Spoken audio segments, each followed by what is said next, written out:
إن الذين كفروا سواء عليهم أأنذرتهم أم لم تنذرهم لا يؤمنون۔ کافروں کو آپ کا ڈرانا یا نہ ڈرانا برابر ہے، یہ لوگ ایمان نہ لائیں گے۔ نبی صلی اللہ علیہ وآلہ وسلم کی شدید خواہش تھی کہ سب کے سب مسلمان ہو جائیں، اسی حساب سے نبی صلی اللہ علیہ وآلہ وسلم کوشش فرماتے، لیکن اس آیت میں اللہ رب العزت نے یہ بات واضح کر دی کہ کچھ لوگوں کے نصیب میں ایمان ہے ہی نہیں۔ یہ وہ چند مخصوص لوگ ہیں جن کے دلوں پر مہر لگ چکی تھی، جیسے ابو جہل اور ابو لہب وغیرہ۔ ختم اللہ علی قلوبہم وعلی سمعہم وعلی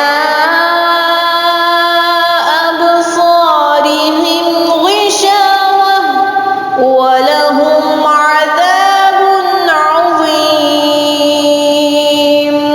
اللہ تعالیٰ نے ان کے دلوں پر اور ان کے کانوں پر مہر کر دی، اور ان کی آنکھوں پر پردہ ہے، اور ان کے لیے بڑا عذاب ہے۔ یہ ان کے ایمان نہ لانے کی وجہ بیان کی جا رہی ہے کہ مسلسل کفر کرنے کی وجہ سے ان کے دلوں سے قبول حق کی طاقت ختم ہو چکی ہے، ان کے کان حق بات سننے کے لیے آمادہ ہی نہیں، اور ان کی نگاہیں کائنات میں پھیلی ہوئی رب کی نشانیاں دیکھنے سے محروم ہیں، تو اب وہ ایمان کس طرح لا سکتے ہیں؟ یعنی مسلسل بدعمالیوں کی وجہ سے ان کے دلوں پر مہر لگ چکی ہے، جس کے نتیجے میں یہ کبھی ایمان نہیں لا سکتے۔ وَمِنَ النَّاسِ مَن يَقُولُ آمَنَّا بِاللَّهِ وَبِالْيَوْمِ الْآخِرِ وَمَا هُمْ بِمُؤْمِنِينَ۔ بعض لوگ کہتے ہیں کہ ہم اللہ تعالیٰ پر اور قیامت کے دن پر ایمان رکھتے ہیں، لیکن در حقیقت وہ ایمان والے نہیں ہیں۔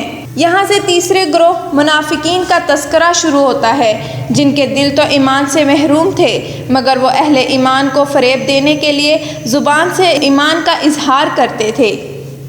يخادعون اللہ والذین آمنوا وما يخدعون إلا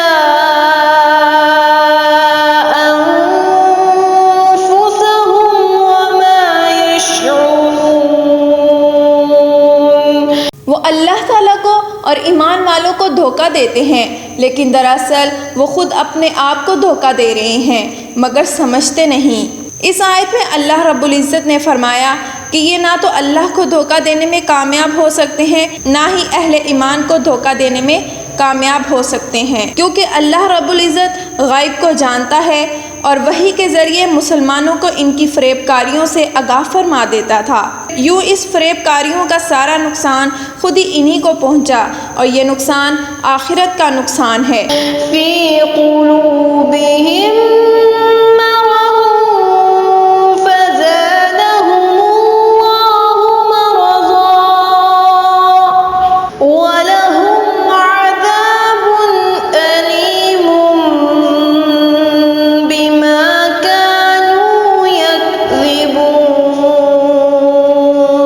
ان کے دلوں میں بیماری تھی، اللہ تعالیٰ نے انہیں بیماری میں مزید بڑھا دیا، اور ان کے جھوٹ کی وجہ سے ان کے لیے دردناک عذاب ہے۔ بیماری سے مراد وہی کفر و نفاق کی بیماری ہے جس کی اصلاح نہ کی جائے تو بڑھتی چلی جاتی ہے۔ اسی طرح جھوٹ بولنا منافقین کی علامات میں سے ایک علامت ہے جس سے اجتناب ضروری ہے۔ وَإِذَا قِيلَ لَهُمْ لَا تُفْسِدُوا فِي الْأَرْضِ قَالُوا إِنَّمَا نَحْنُ مُصْلِحُونَ أَلَا إِنَّهُمْ هُمُ الْمُفْسِدُونَ وَلَكِنْ لَا يَشْعُرُونَ۔ اور جب ان سے کہا جاتا ہے کہ زمین میں فساد نہ کرو تو جواب دیتے ہیں ہم تو اصلاح کرنے والے ہیں، خبردار یہی لوگ فساد کرنے والے ہیں لیکن شعور نہیں رکھتے۔ فساد اصلاح کی ضد ہے، کفر و معصیت سے زمین میں فساد پھیلتا ہے اور اطاعت الہی سے امن و سکون ملتا ہے۔ ہر دور کے منافقین کا یہی کردار رہا ہے کہ حدود الہی کو پامال کرتے ہیں اور سمجھتے ہیں اور یہ دعویٰ کرتے ہیں کہ ہم تو اصلاح کر رہے ہیں، یہ ترقی کی کوشاں میں ہیں۔ وَإِذَا قِيلَ لَهُمْ آمِنُوا كَمَا آمَنَ النَّاسُ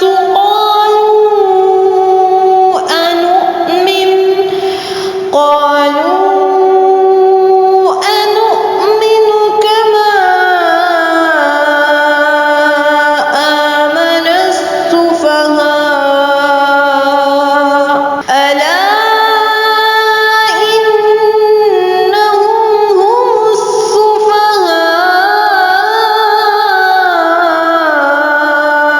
وَلَكِنْ لَا يَعْلَمُونَ۔